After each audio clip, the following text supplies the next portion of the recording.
You know, this is our environment, right?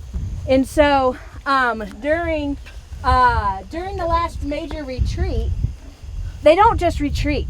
Like, it's a stop and go, heating and cooling. And so when things started to warm up and melt, the sand and gravel would roll off the glacier, and right on the edge, it would just dump all that stuff, all of it. Do you know what that's called?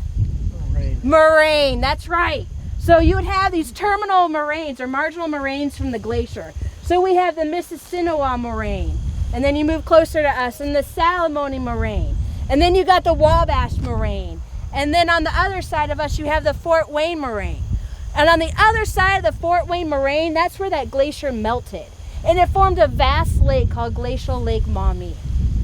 And so our community was a port city on a Great Lake. All right, but that's not true today. So something happened, right? And what happened is that natural levee failed, right? It broke, and it allowed that Glacial Lake Maumee, that meltwater, to come roaring right where you're standing all the way to the city of Huntington, about 24 river miles, and it scoured out the valley that you're in today. We're about 50 feet lower than the uplands around us, and right here it's about 1.5 miles wide. So when you were at LC Nature Park and Arrowhead Prairie, you were in that valley that was carved out by this glacial meltwater. All right, so you got whoosh, the creating of the valley, and then over time, when the French arrived, they got to this huge river valley, right, 1.5 miles wide, and the river was like this big, so they called it Petite Riviera. All right, so we have the Petite Riviera flowing southwest to meet the Wabash River and on to the Gulf of Mexico. And so the water from the St. Mary's and the St. Joseph, the two major rivers in our system here in Fort Wayne, used to flow this way until the Maumee River started headward erosion and captured those two rivers and sent them to Lake Erie. And so when that all happened, right, and the half of Lake Erie, now present day Lake Erie, drained through here, there was a low lake bottom between here and Toledo. Does anybody know what that place developed into? The Great Black Swamp. All right, now Great Black Swamp. So if you, farmland on the planet. it is rich as all get out. And that happened because the geologic experience here through the marsh. And so, so the Big Black Swamp, and then like when George Washington put his finger on this spot that connects the Great Black Swamp with the Great Marsh, because this was really important for water travel, all right? Because we were moving, as settlers, we were moving troops and goods all through the water. And so that is why there was so many fights to finally set up a fort here in Fort Wayne. But you know, General Harmer wasn't successful, but he did write in his journal about using his boat through this marsh and having snakes like dropped into his boat, right? General Sinclair was not successful. It was General Wayne who was successful in eventually setting up the fort here in Fort Wayne. And so we were a port city, and now we're a fort city. So this is my port to fort story. All right. So anyways, so when settlers arrive, canoe travel, there's reports that the Native Americans, the Miami tribe here, used to actually collect fees for people to use these waterways. Because if you went up to the uplands and used the roads, those were more dangerous. You know, there were bandits. That was kind of the thing. But if you were snaking your way through the valley on boats, that was the safest way of travel. And so there's reports. They'd wake up and be like, I know I'm totally paraphrasing, but they'd wake up and be like, okay, this beaver dam has to go, but that one can stay so we can keep water in the water trails. And so they were manipulating the water for better water travel through this valley. And so Don Cunningham is our property manager here.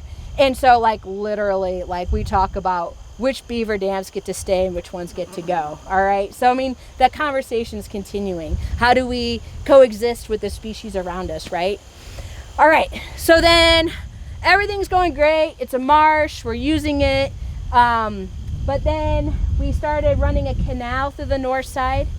And then the railroad came between us and Fox Island County Park to the south of us. Just, we might have a train come through like the last group. And then we really wanted to eat. And so we ditched and drained this area.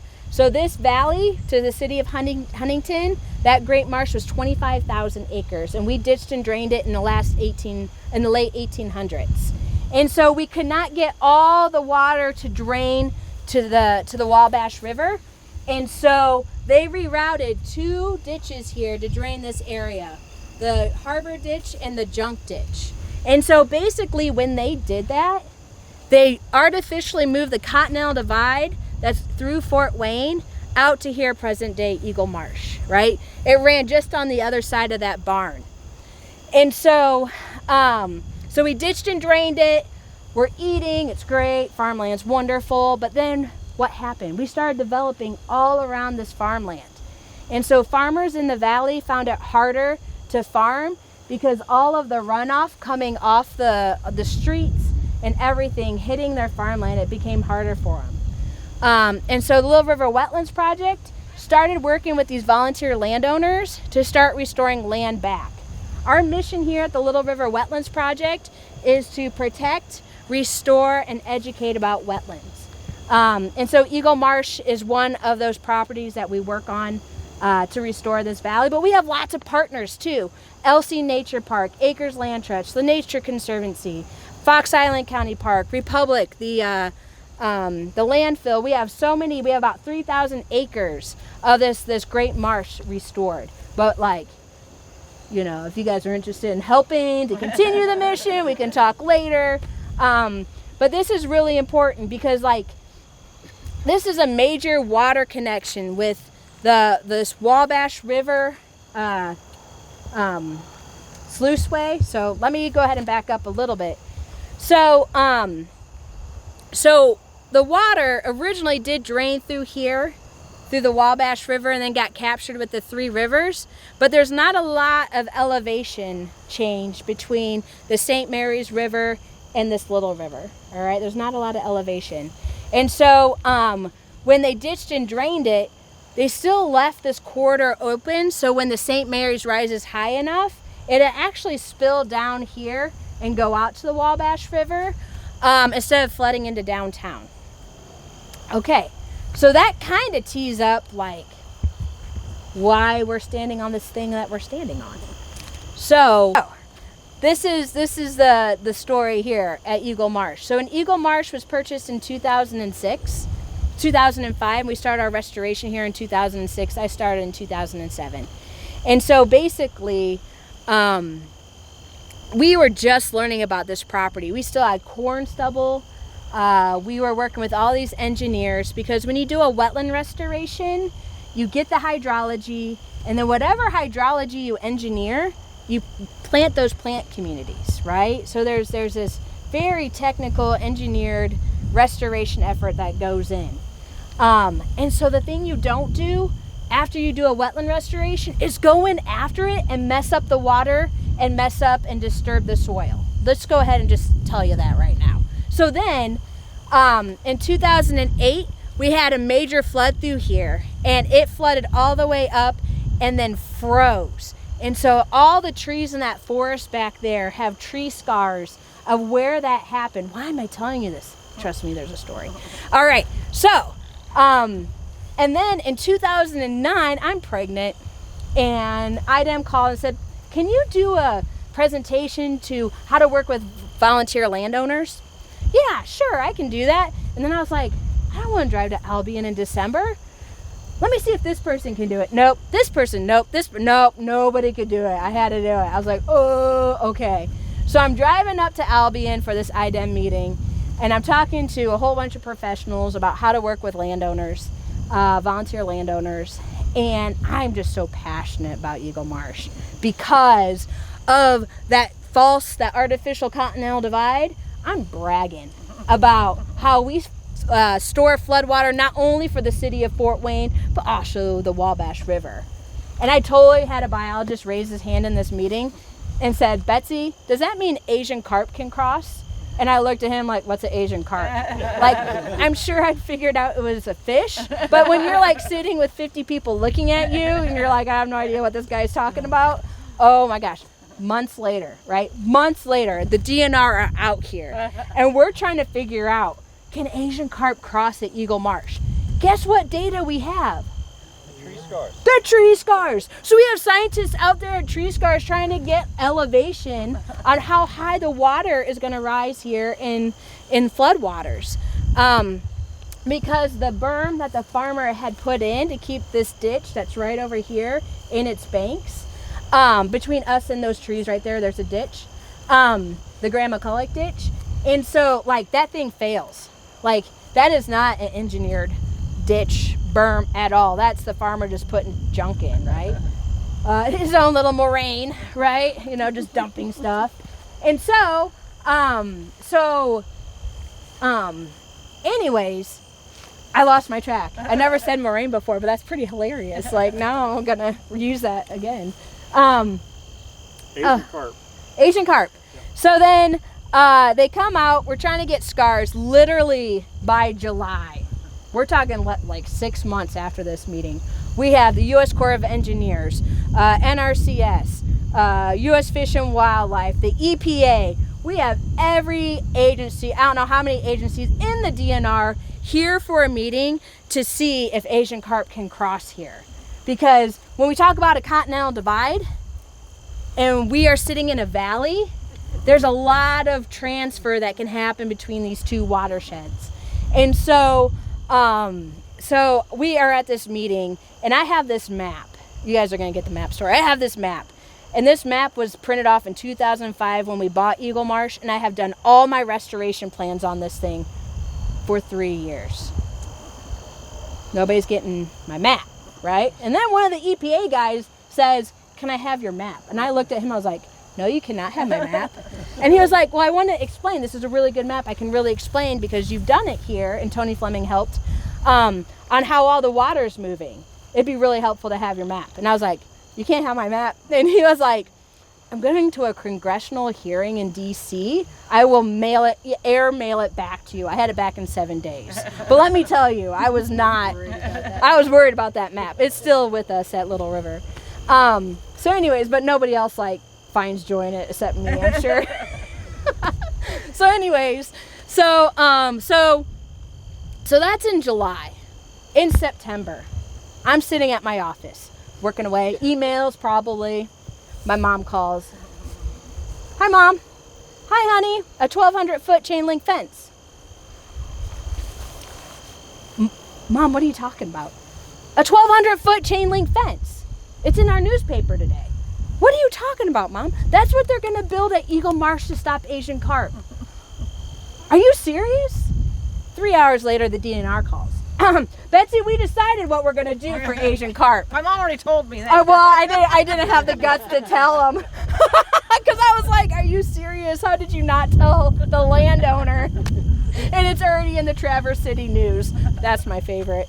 Of course. Yeah, so, they had that fence built in about a month. It was 12 feet tall. 4 feet of it went into the ground. Because Asian carp can burrow and so can groundhogs. So they didn't want any burrowing animals. We backfilled that trench with sand. The pipes were prison grade pipes because we didn't know if when the water flooded and froze, if it could act like a glacier, right? And take out that fence.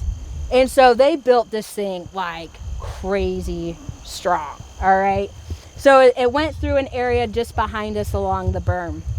And so that was our only form of protection because we had low parts in that farmer's berm where the Asian carp and a flooding experience, because Asian carp have been in this waterway since, 2004 when they emptied out Roush. I have to check that. That might be a fact check. They emptied out Roush Lake Dam on the Wabash River and found Asian carp. And so, was that 2004? How did they get here? Okay, yeah. Just All right. Whenever that fits in.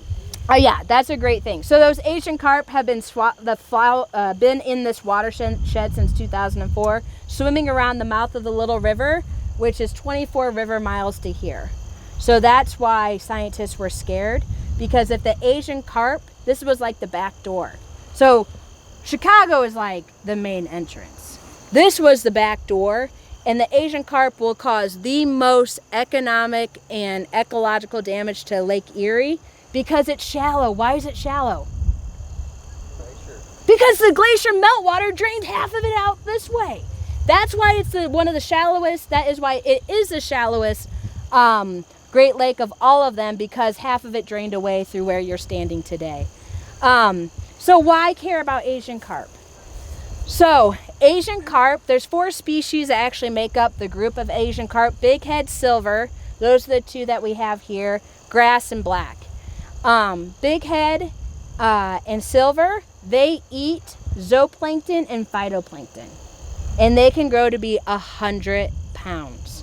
So they are just decimating that first level of our food chains in our aquatic ecosystems.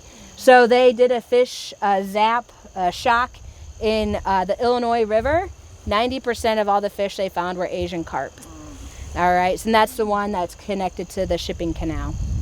And so, so Asian carp, and then if they do get into Lake Erie, they will damage that $7 billion a year fishing industry. So we got this 1,200-foot fence. What are we gonna do? So they had 5 years to figure out what to do. So they wrote this big study. It was called the Interbasin Study, to look at all the places where Asian carp can move from the Mississippi watershed into the Great Lakes. Of all the places they found, they were all low risk except 2 places. Chicago, because there's a shipping canal that they're at, right? They've been trying to keep out with electroshock and things. And then this. All the others were not a problem. So we were the highest risk behind Chicago. And so they said, all right, we got to figure it out. So they started doing species analysis.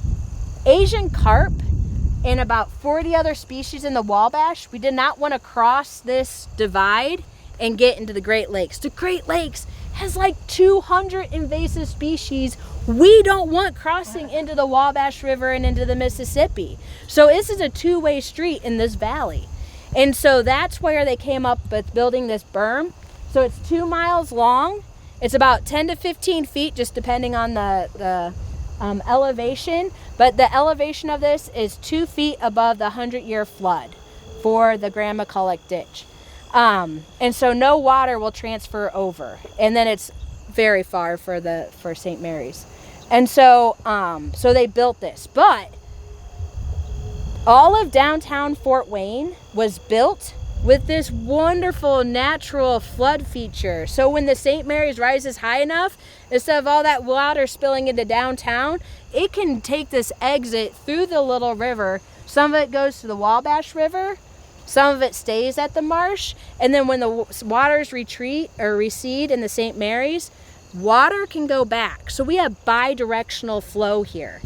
And so that bi-directional flow, if Asian carp were to swim up here in a flooding event and get into our wetlands with that failed farming berm, and then we had a flood from the St. Mary's, those waters would commingle, and that's how Asian carp and other species could get out to Lake Erie. So that's why they did all of this work to stop the spread and build this. So this is like, I dream, you know, because the reason why this berm exists, the reason why this berm is here, because back in the day, water and species were able to immigrate and emigrate between the Wabash River and the St. Mary's River, probably making the Wabash, the upper Wabash watershed, some of the most biodiverse areas in the entire country, because we were able to migrate between these 2 major watersheds. But we have damaged both sides of this divide, that we had to build this wall basically.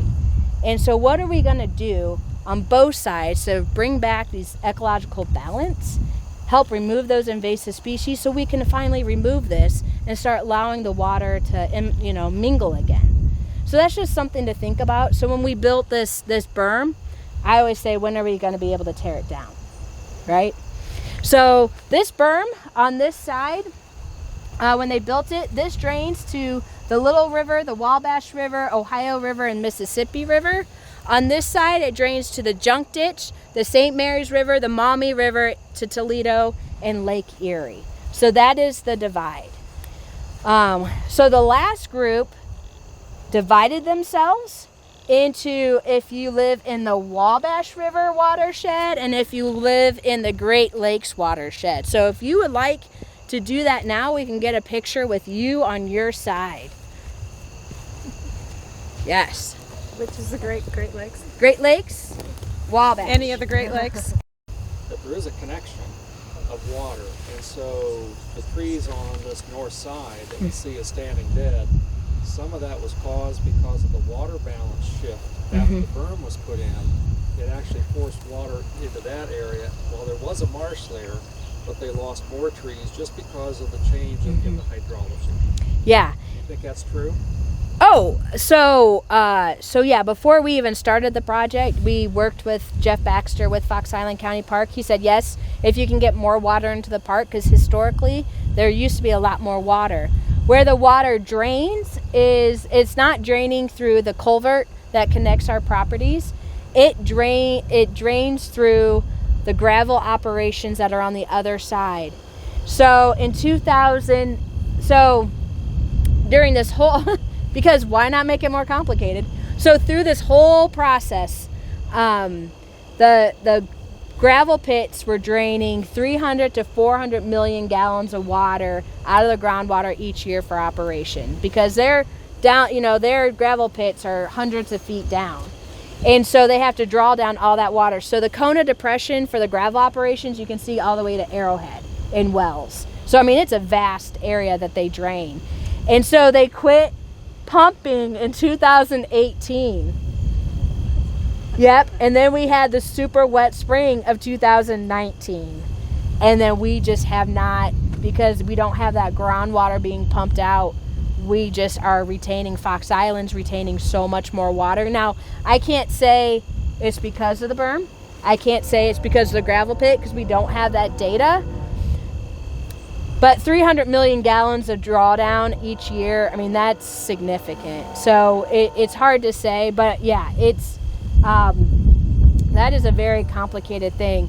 The interesting thing is that with the dead snags that are in Fox Island, Scott Bergeson has been able to document now it's federally endangered long-eared bats there. You've done that? He was there today. Oh, talking yeah! about the bats, the red bats. And, dude, I love Scott Bergeson. Yeah. Super cool guy. Yeah, so good, Man, good I call. missed him. So because of those dead trees, that is a deep forest bat. And so to even find those bats in an urban area, so rare. So I'm sure he told you all of that. And so, yeah, so sorry, trees. But cool bats, it's kind of one of those things. Well,